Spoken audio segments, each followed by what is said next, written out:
travaillé un projet pour cette année. Donc, Paysart édition 2017. Donc, tout comme l'an dernier, le projet, c'est toujours le but, c'est un circuit d'œuvres artistiques éphémères en milieu rural, dont le but est de faire connaître et de mettre en valeur les paysages agricoles de la région et les entreprises qui les entretiennent. Donc, cette année, on va avoir 7 entreprises agricoles qui reçoivent une œuvre pour composer notre circuit. Et les 7 entreprises et 7 sites vont recevoir une œuvre créée par 7 artistes professionnels. Donc, on a 7 artistes sur 7 entreprises. Nos producteurs vedettes cette année. Donc, l'année passée, le circuit avait été réparti dans 3 municipalités. Idéalement, on essaie de faire découvrir vraiment différentes régions, différents paysages et tout ça.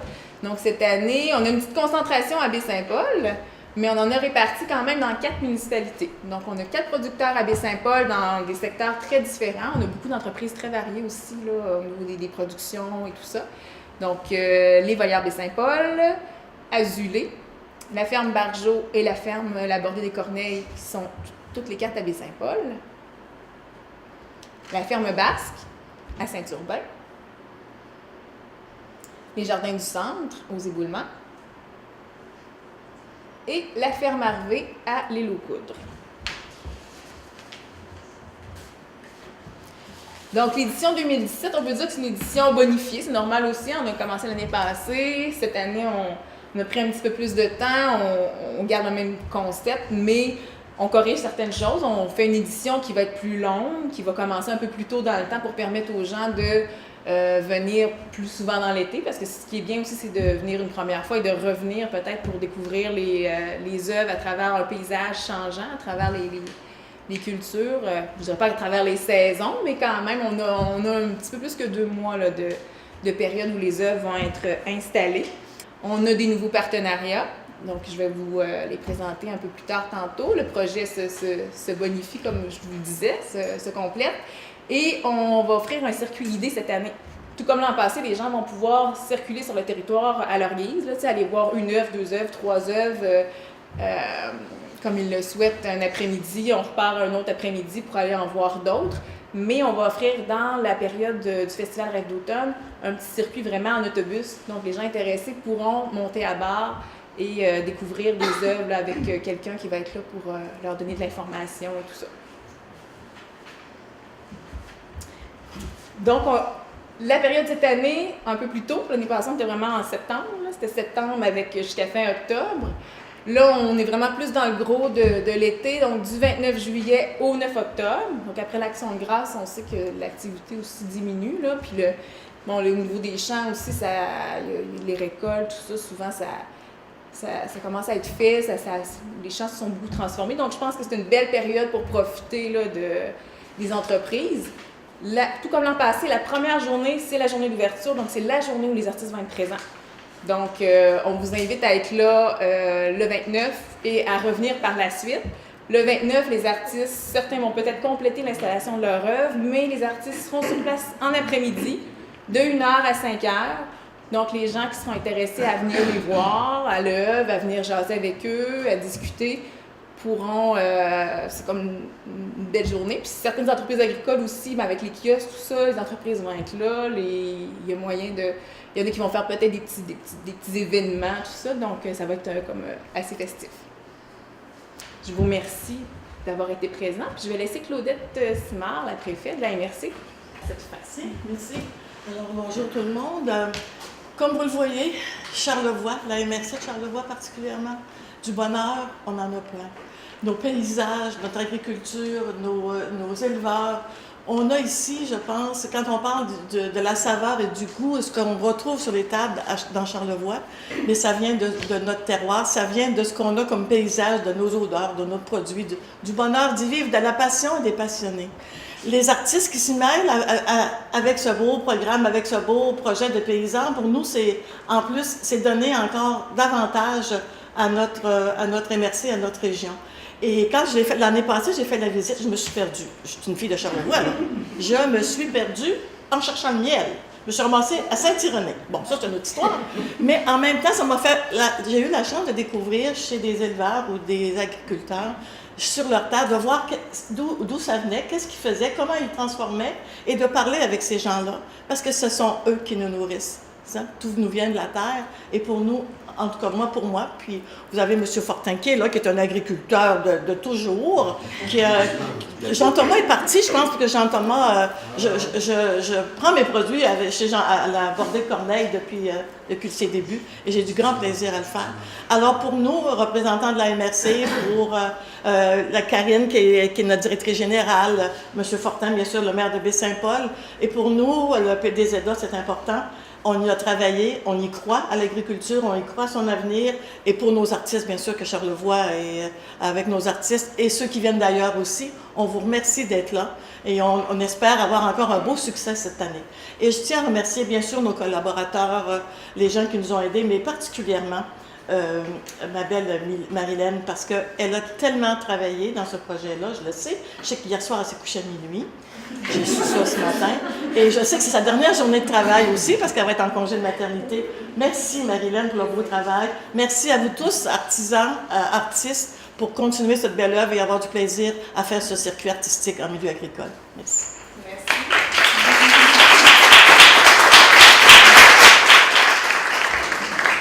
Avez-vous des questions? Si les gens ont des questions, ça peut être après avec les bouchers, ou c'est des questions plus générales? Oui? Le 29, c'est de quelle heure à quelle heure? Pour les artistes. Non, tu n'as pas parlé. Je l'ai dit. Non, tu ne l'as pas dit. Non, t'as pas dit J'ai pas dit ça. Je vais le dire. Je vais juste la première fois. De 1h à 5h. C'est ce qu'on avait convenu, hein? Oui. Sur la table, hein? C'est ça que j'ai marqué. J'ai parlé trop vite.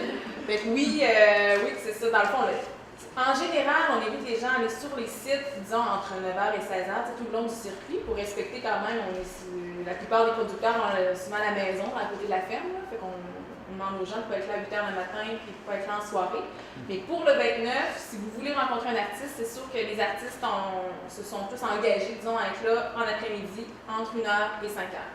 Donc si vous venez le matin, sur certains sites, ça se peut qu'il y ait des artistes en place, hein, mais si vous faites le tour l'après-midi, tout le monde devrait être là.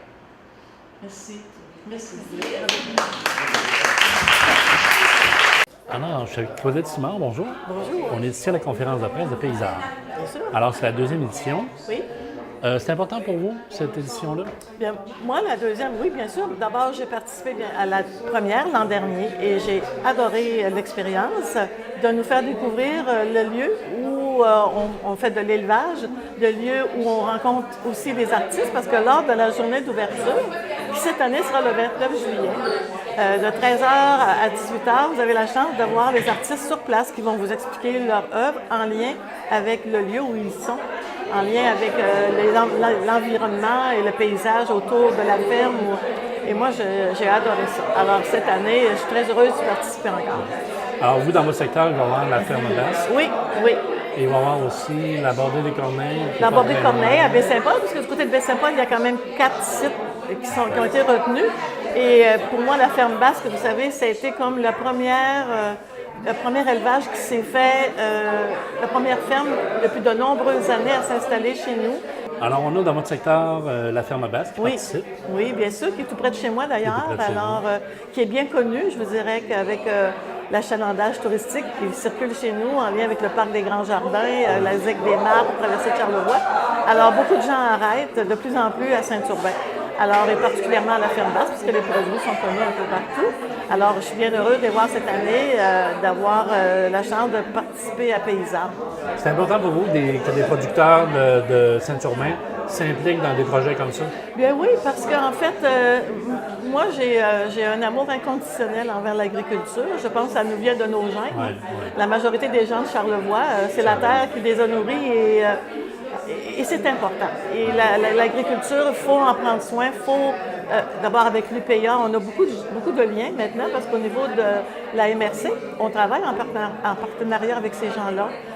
Et on s'assure de pouvoir participer et de faire connaître tout ce qu'ils ont à nous offrir en produit. Et ça en fait partie grâce à Paysard aussi. Et je crois beaucoup en assurer la pérennité et qu'on puisse encore continuer longtemps à collaborer puis à développer davantage l'agriculture dans Charlevoix. Alors, j'imagine que possiblement la journée d'ouverture, le 29 juillet, On va peut-être vous retrouver sur place. Ah, ben c'est sûr, je vais faire la tournée. J'espère de ne pas faire comme l'an passé et me perdre dans le secteur des éboulements, de me retrouver à Saint-Irénée.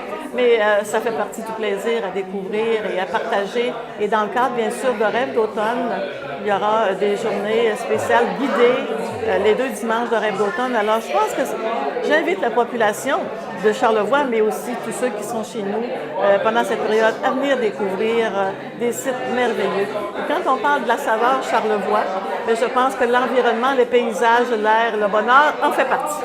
Merci, Mme Simon. Mais ça me fait plaisir, Normand.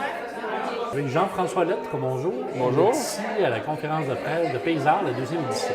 Ouais. Alors toi, tu es un nouveau participant cette année? Oui, même l'année passée, j'avais pensé le faire, mais je n'avais pas le temps, OK. fait que je n'ai pas soumis rien. Donc, ça ne donnait pas. Non. Alors, qu'est-ce que tu proposes cette année? Cette année, mon projet, ça s'appelle la forêt aratoire. C'est en fait la composition de 3 arbres, 3 végétaux, composés de poutres de grange et de pièces d'équipement aratoire de l'époque là, où on utilisait les chevaux pour travailler. OK. Et toi, ton œuvre va être exposée où déjà? Ça va être au Jardin du Centre, à Éboulement-Centre, là, OK. aux éboulements. Ça serait quoi le défi pour toi dans cette œuvre-là? Bien, ce que je vais essayer de faire, c'est qu'avec des pièces brutes, aller raffiner la forme de l'arbre, puis aller chercher des petits éléments, des pièces qui vont rappeler l'arbre en question. Là, les arbres, il va y avoir 2 gros arbres, si on veut, puis un petit arbuste. Alors, pourquoi tu as décidé de participer au projet? Bien, je trouve que le lien de la culture et la culture de maraîchère, si on veut, est vraiment intéressant. C'est la base, je pense, de ce qu'on est ici dans Charlevoix. Tu as travaillé avec les arbres, ça t'a rejoint un peu aussi? Oui, bien c'est ça. Moi, les arbres, ça fait longtemps que je baigne dedans. Mais je trouvais qu'il y avait un lien aussi à faire entre la culture, l'agriculture, les arbres, parce qu'en fait, bon, il y avait les arbres avant, on a l'agriculture, puis je trouvais que le lien était quand même là, puis avec les machines aratoires d'époque, ça se comblait bien, ça se rapprochait bien, je trouve. Alors, on te souhaite un bon succès. Bien, merci. Merci, Jean-François. Vous viendrez nous voir. Oui, sans faute. Alors, je suis avec Martine Paradis. Bonjour. Bonjour. On est ici à la conférence de presse de Paysart, la 2e édition. Oui. Alors, vous n'êtes pas quelqu'un de Charlevoix, en partant. Non, je suis de la Côte de Beaupré, de l'Ange-Gardien. Alors, qu'est-ce qui vous a incité à venir participer à Paysart? Eh bien, j'ai eu connaissance du projet par l'agente de développement rural de la Côte de Beaupré, Marie-Claude Dubé, et elle nous a fait parvenir au Circuit des créateurs une invitation finalement à participer au projet de Paysart. Et c'est un projet vraiment que je trouve intéressant, qui jumelle en fait un producteur de Charlevoix avec un ou une artiste soit de Charlevoix ou comme moi de la Côte de Beaupré. Comment vous pourriez décrire votre production? Vous faites quoi? Vous faites de la sculpture? En fait, moi j'ai une petite entreprise qui s'appelle l'Atelier La Paruline et je confectionne des nichoirs. Et je fais également des ardoises à partir de fenêtres anciennes ou de cadres récupérés. Et dans ce projet-là, j'ai soumis un projet qui concernait plus une composition en fait de nichoirs qui va être accroché à la ferme, sur les clôtures de la ferme basque, les clôtures de canards, à Saint-Urbain.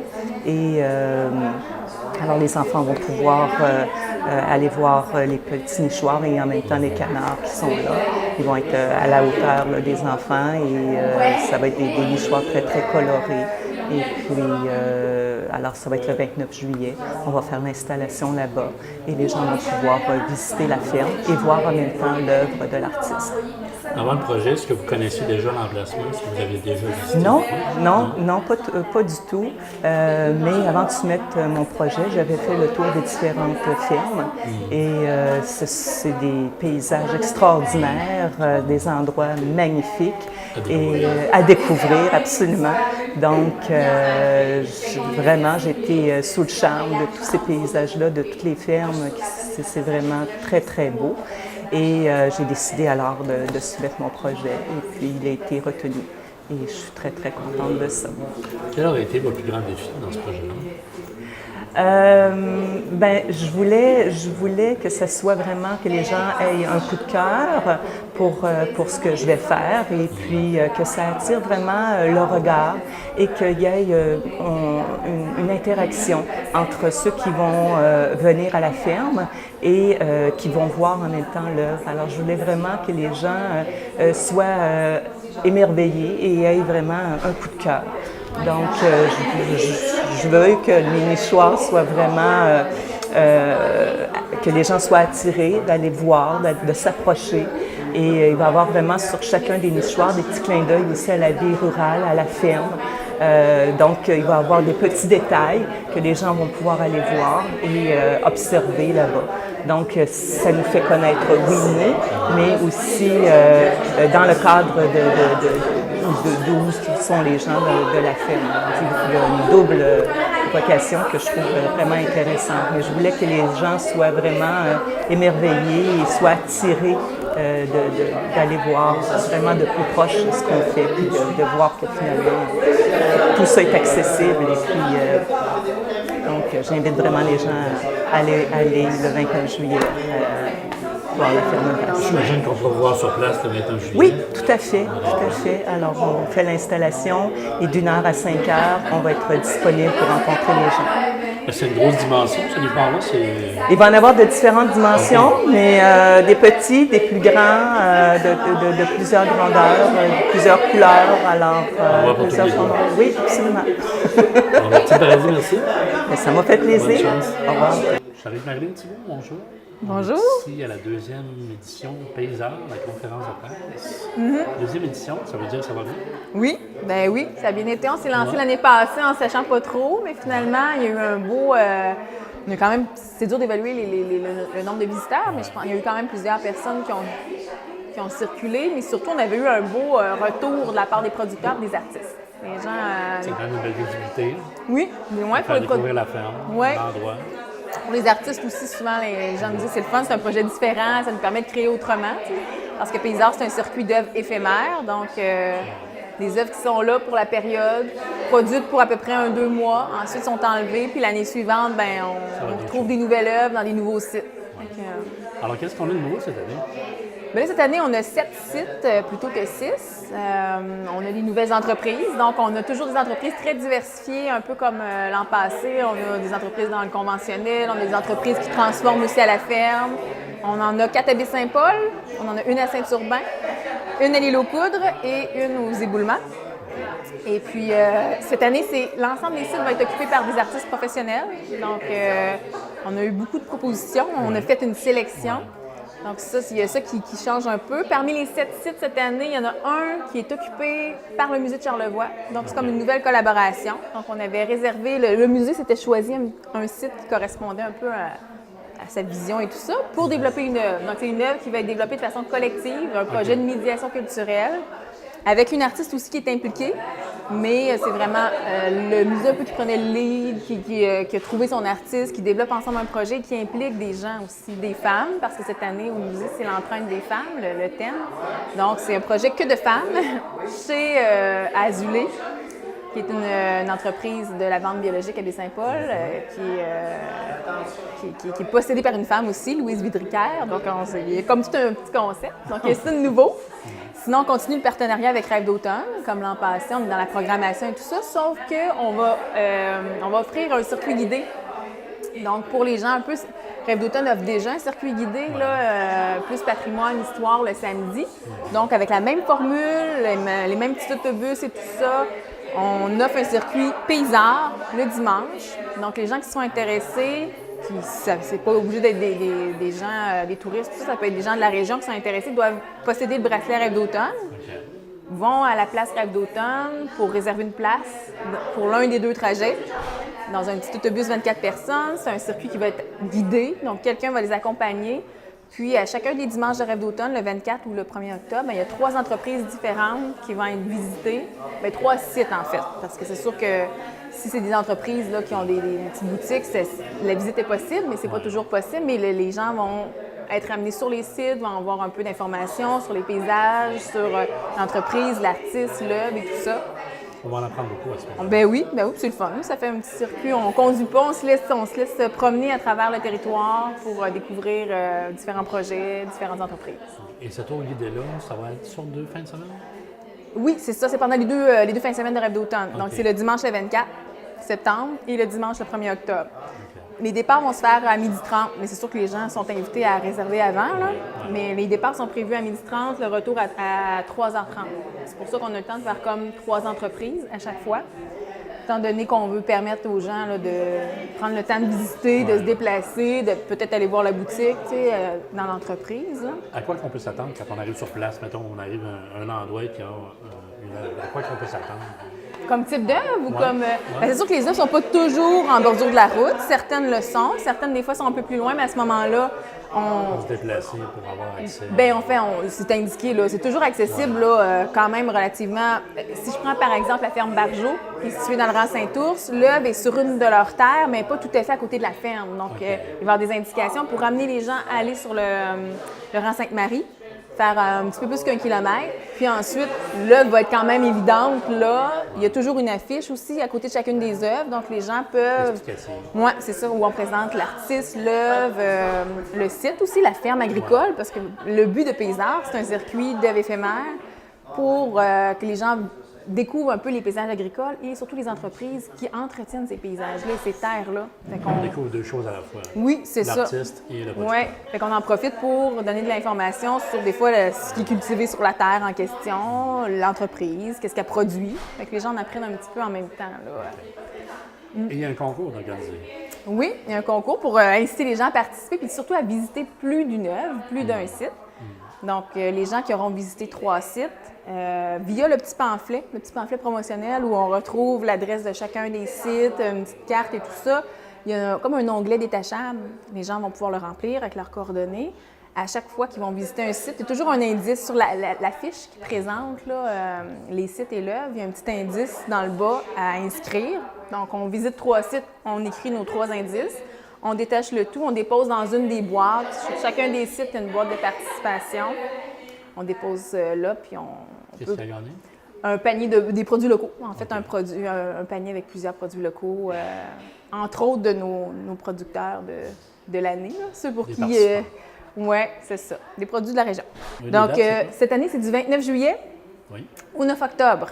Donc, on invite les gens à venir et à revenir pour découvrir des fois avec les changements de couleurs et tout ça, là, au moins 2 fois.